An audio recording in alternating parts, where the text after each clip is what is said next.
Allora, la provocazione di Sposato, che poi è stata accolta anche dal sindacato, aziende virtuose investire su queste. Voi come Confcommercio avete richiesto di puntare a settori che dovrebbero crescere, possono dare opportunità un po' a tutti, il turismo. Come vede un po' questa situazione? Allora, la considerazione che forse non è nota a tutti e sarebbe sufficiente fosse nota a chi governa il Veneto. Noi speriamo di riuscire a comunicarglielo. A far passare. A far passare questo. Che il cosiddetto terziario di mercato, cioè commercio, turismo, i servizi, esclusi i servizi della pubblica amministrazione, escluse le banche. Quindi tutto quello che è il terziario nelle mani dei privati produce la maggior parte del PIL del Veneto. Assolutamente sì. E distribuisce il doppio dei salari che industria e agricoltura insieme distribuiscono in un anno. Porca miseria. E invece quando si... 250.000 imprese che versano all'erario più tasse di ogni altro settore di attività, 36% delle imposte nette versate ogni anno, e il commercio è il principale socio dello Stato. Questi sono dati che... Esatto. E in termini nel Veneto di distribuzione di salari, dicevo, il terziario di mercato, quindi escluso il settore pubblico, escluse le banche, distribuisce il doppio dei salari distribuiti da industria e agricoltura messi assieme. Eppure quando si parla di innovazione, per lungo tempo si è pensato che l'innovazione fosse soltanto legata ai processi industriali. È questo che dobbiamo far capire ai telespettatori, perché quando si dice innovazione si pensa a TLC, tutte queste cose qua, tecnologia, e invece cosa può altro essere? C'è l'innovazione e anche l'innovazione nelle forme di vendita, lo diceva benissimo prima la Presidente Grandi, è cambiato il mondo, sono cambiati i consumatori, lo diceva anche lei. Il mondo è fatto sempre più da nativi digitali, cioè da ragazzi che hanno cominciato a scrivere con il computer anziché con la penna già da piccoli, e quindi hanno una dimestichezza con cellulari, iPhone, iPad, tutte queste diavolerie, che uno li tiene connessi con il mondo in qualsiasi momento, ma tenerli connessi vuol dire che capiscono, seguono le mode, non quelle da paese a paese. Nei piccoli paesi di campagna una volta erano vestiti tutti allo stesso modo perché c'era il negozio di abbigliamento più grande di tutti che dettava la moda.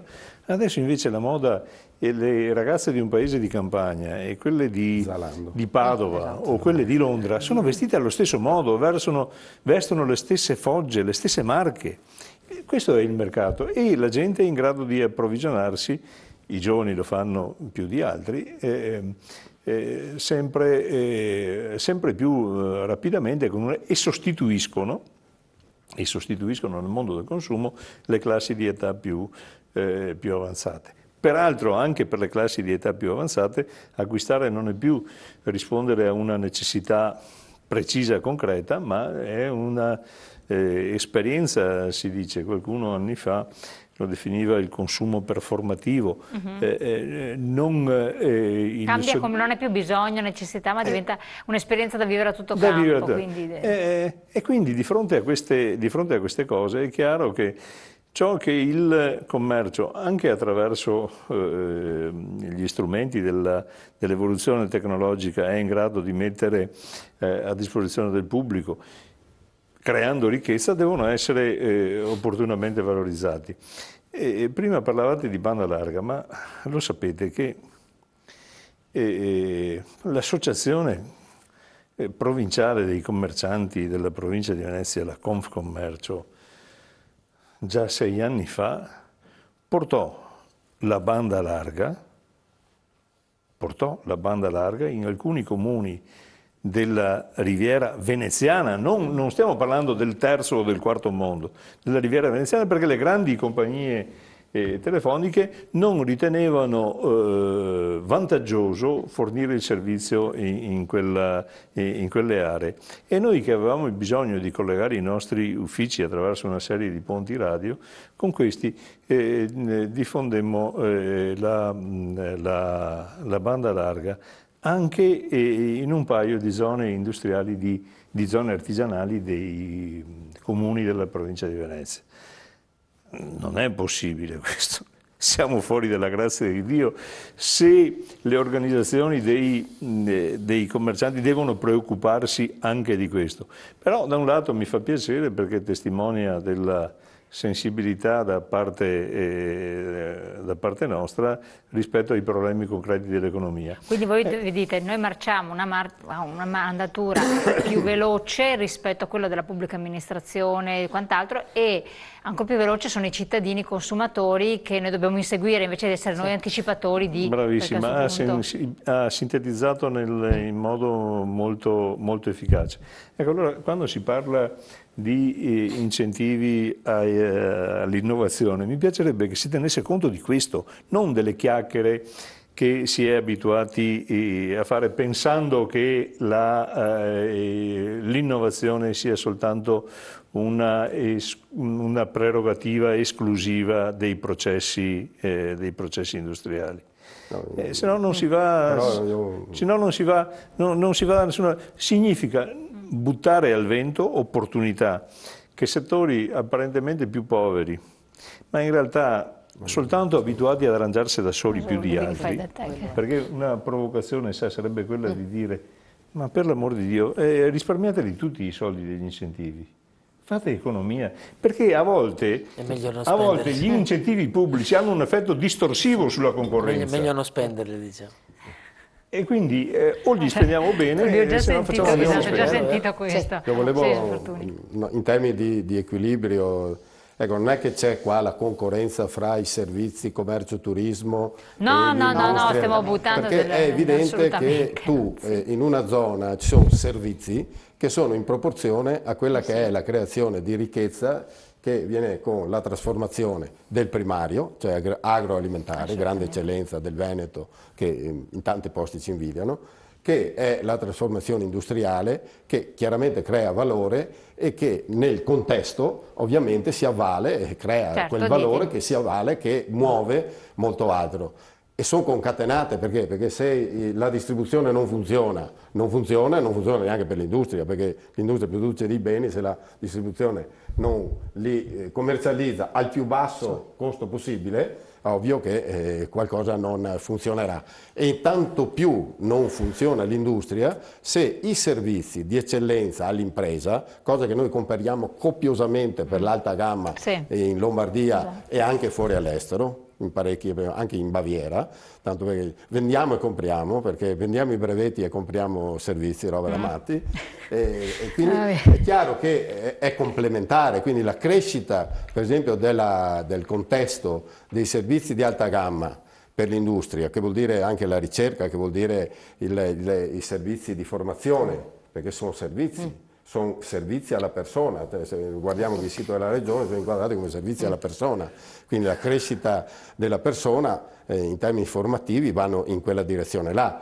Il fatto che ci sia poi una distribuzione che sa essere equilibrata, non questi barracuda che arrivano, apri un centro commerciale anche di dubbio, perché non si capisce per esempio alcune aree del Veronese attualmente, non si capisce perché stiano lì discutendo di aprire ancora, quando la cittadinanza non è cresciuta, anzi è calata. Non solo del Veronese. Non solo del Veronese. Anche a noi è capitato. Quando la distribuzione continua a calare in termini di scontrini e di tot per scontrino, adesso io assolutamente non sono, ecco, non sono dei dati eclatanti. Allora, vedi dal dettaglio continua è evidente che uno si deve interrogare se questa apertura spasmodica a tutte le ore del giorno, del sabato, della domenica, eccetera, tra l'altro rompendo anche dei ritmi di una società che fa di una vita, diciamo così, coesa, fatta di momenti che sono momenti per lavorare, momenti per studiare, momenti per stare con la famiglia, momenti per coltivare la propria fede religiosa, eccetera, no? Fa di questi momenti un insieme che è una vita equilibrata, va a rompersi, va a rompere anche un certo equilibrio. Ecco, noi ci interroghiamo se anche una legge che avevamo anche concordato con la regione poi è stata infatti, falsata. bravissima, perché c'era stata una legge protagonista anch'io di questa. Perché c'era stata una legge regionale, abbiamo c'era parlato stata l'anno una legge scorso, se non regionale sbaglio, che non è aveva mezzo fa. limitato, Legge 50 del queste 2012. secondo me hanno rotto l'equilibrio dei piccoli locali, piccoli distributori a livello locale, il supermercato di rione, di prossimità e via, che sono quelli che in qualche maniera, anche a chi non sapeva camminare con le sue gambe fino al supermercato o per prendere il pullman e andare al supermercato e non ha nessuno che li porta, era servito, era ed è servito, ma ne hanno chiuso uno in fila all'altro. Ora non è da fare il piagnisteo su niente, tutto si trasformerà continuamente secondo delle convenienze purtroppo spesso troppo invocate all'economia e al profitto, mi consentite di dirlo, anche se so che è delle più grandi botteghe, le chiamo così io, di queste multinazionali che adesso ci sfornano i licenziamenti. Adesso arriviamo anche a quello. Arriviamo al punto in cui ci sono i licenziamenti per forza di cose. Ma noi abbiamo voluto il capitale straniero. Se moltiplichi i metri quadri di commercio, eccetera, è evidente che prima o dopo qualcuno tira giù la tendina. Però gli voglio chiedere anche la Quindi congruenza. c'è una questione di equilibrio di un sistema economico. Ecco, non volevo che apparisse. Noi abbiamo molto insistito perché ci fosse questa innovazione nel manifatturiero e via, ma come traino, come motore di tutto un insieme dell'economia. Mi è molto chiaro che non è il solo driver per lo sviluppo di un asset equilibrato del Veneto, perché il turismo lo è ancor più di molti altri, la logistica lo è ancor più di molti altri e quindi sono la grande logistica, parliamo anche della portualità, che è un'altra delle grandi cose che abbiamo in Veneto, l'incrocio dei due corridoi nord-sud e est-ovest è qua, è a Verona, è un'occasione di grande sviluppo, tant'è che pian piano sta anche emergendo.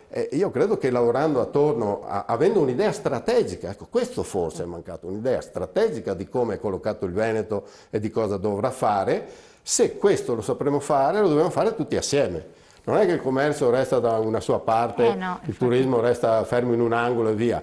Io trovo la pubblicità della Slovenia, 1,5 milioni di abitanti, è come 2 città del Veneto, dappertutto, dappertutto. Io schiaccio fermo e viene fuori prima la Slovenia di Abano e sto a Trebasele. Assolutamente. Dovrebbero hanno considerare cifre da paura che devono investire in pochi anni. Lì c'è un investimento molto forte, qui non c'è. L'accompagnamento del nostro turismo, o si pensa che basta così, è sbagliatissimo, oppure si deve lavorare per portare almeno un'altra ventina di milioni di turisti in Veneto. Questo potrebbe essere fatto, scusate finisco perché mi rendo conto che la tiro un po' lunga, con una grande prova che possiamo fare con l'Expo.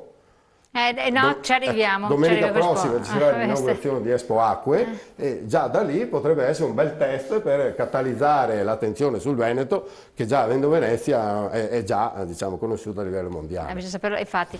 Allora, questo passaggio qui è importante, quindi chiedo a lei anche Presidente, perché da un lato le manovre del governo sono state fatte, erano quelle di attirare, cercare di diventare attrattivi di capitali stranieri e l'abbiamo visto, ci hanno comprato tutti, cioè non so quale grande famiglia aziendale è rimasta italiana, adesso comunque che bene o male se ne parli, Mediaset se la prendono i cinesi, non lo so, però mi viene anche là da sorridere perché se parliamo della comunicazione vuoi che non ci mettano anche allora, quanto è conciliabile questo fatto che ci troviamo in mani straniere, un grosso gruppo francese o che dir si voglia mette in crisi la grande distribuzione, tanti dipendenti, con il fattore del turismo, quando il turismo è territorio, identità, eccetera. Io questo non si e chiedo a entrambi poi voi due l'intervento. In questo momento mi sovviene in tempo reale un racconto che è stato effettuato da un balneare di Forte dei Marmi, ancora durante il convegno dei balneari nazionali di Confcommercio che si è svolto un mese fa. Con l'avvento della comunità europea e tutta la logica della Bolkestein e tutto ciò che ne è conseguito, purtroppo noi stiamo rischiando che il valore delle nostre piccole aziende balneari che hanno visto crescere, ma anch'io mi ricordo che siamo cresciuti nelle nostre spiagge con il bagnino che si conosceva e che le mamme ti lasciavano andare in giro perché tanto non c'erano problemi, si fidavano.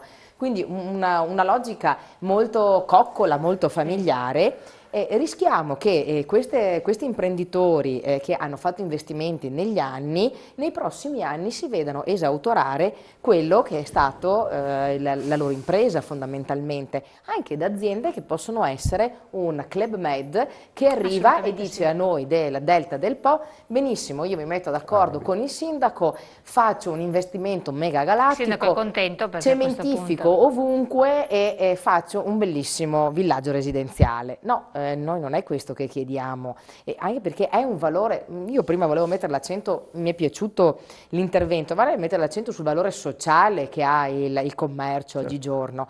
Cioè, con l'età media che aumenta della popolazione, io veramente, essendo stata tanti anni in negozio, mi sono resa conto che il nostro era anche un lavoro sociale, quello con le signore di una certa età, di dare consigli, di seguirle, di una chiacchiera, perché a volte fai anche lo psicologo in negozio del cliente che hai davanti.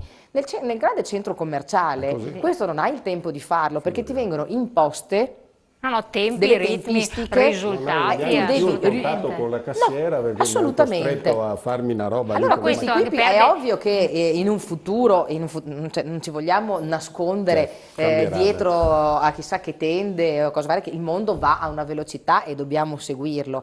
Però il bando dei distretti che Confcommercio ultimamente ha seguito in modo particolare è proprio per riqualificare quei centri storici, quelle botteghe storiche che hanno fatto grande il nostro Veneto, hanno fatto grande in realtà la nostra Italia. Io ho lavorato per 3 anni in Francia e penso che il complimento più grande che mi è stato fatto è: ma quanto tempo segue il cliente? Perché le commesse francesi erano sconvolte dalla dedizione che io avevo e che dovevo insegnare loro per dettami aziendali, ma perché io venivo da un'azienda in cui si credeva in questa logica, per fortuna ancora. E loro invece erano già, io vi parlo ancora già di 16-17 anni fa, erano già in tutt'altra ottica, in un mondo veloce, solo di centro commerciale, però vediamo che fine hanno fatto. Cioè c'è un ritorno al piccolo centro, alla logica, come abbiamo un ritorno al green, diciamocelo, noi stiamo parlando anche tante volte, vedo quando facciamo i corsi, abbiamo più anche ristoranti che si stanno dedicando a certe nicchie, lo stiamo facendo anche con i ragazzi giovani, perché infatti c'è un contrasto tra le due, c'è un contrasto palese. C'è un contrasto allucinante su questa cosa, perché tanti giovani sono nativi digitali, come diceva Danilo, come diceva anche poc'anzi, sono nativi digitali, però sono vegetariani. Cioè, è un mondo che ha delle conflittualità enormi, consumo, quindi la sfida del mondo 2020 è proprio di andare a vedere, di coniugarle, di essere talmente avanti che anche il negoziante deve saper interpretare tutta una serie di logiche, quindi il problema diventa a 360 gradi perché il commercio ha dei problemi, deve seguire i fornitori, fare gli ordini, stare dietro la burocrazia allucinante, perché guardate che ogni volta ce ne mettono una. Sì, assolutamente. Ogni volta che andiamo a fare i conti con il consulente del lavoro, con il commercialista, e adesso è venuto fuori la nuova certificazione unica, sono saliti i costi ancora di più del consulente del lavoro. Che bello che la Presidente dice queste cose col sorriso, no? Quindi perché fa passare in modo molto soft. Il problema è essenziale però per noi, perché ricordiamoci che la burocrazia, anche ai nostri macellai, ai nostri panificatori, il problema allergeni, è verissimo che sono cose che devono essere regolamentate per il bene dei clienti, ma questo noi lo facevamo già, perché noi vogliamo bene ai nostri clienti, perché altrimenti chi non vuole bene al proprio cliente la chiude la bottega. Bravissimo. Però adesso sposato in prima pubblicità, una cosa voglio sottolineare, che tra l'altro il primo interfaccia che ha il turista, l'ospite eccetera, è proprio con il ristoratore, il negoziante, il venditore a cui chiedi le informazioni, ed è colui che ti dà l'immagine di un paese, di una realtà, perché difficilmente puoi fermare la persona per strada, però insomma può essere anche imbarazzante, oppure se hai la fortuna di vivere in famiglia ti puoi fare lo spaccato in realtà, ma in realtà sono questi, quando noi andiamo all'estero, questo è il nostro interfaccia, infatti ostilità o meno di un popolo si misura da questo punto di vista, quindi un ruolo importantissimo. Andiamo in pubblicità subito, poi torniamo insieme.